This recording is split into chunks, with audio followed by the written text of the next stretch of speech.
علاش لي زيميغري ما جاوش البلاد هذا العام؟ علاش ما هبطوش بالاحرى الى البلاد ولا بلدانهم الاصليه هذا العام 2026؟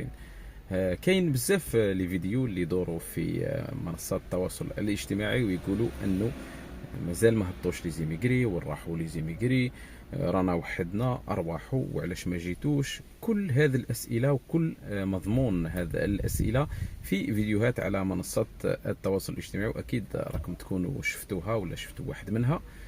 وش رايكم في هذا السبب، ولا وش هو السبب اللي يخلي المهاجرين ما يهبطوش لبلادهم هذا السنة؟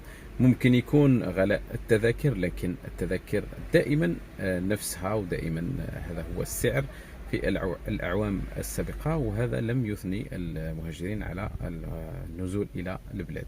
لماذا في رأيكم هذا العام ما كانش لي زيميغري في البلاد؟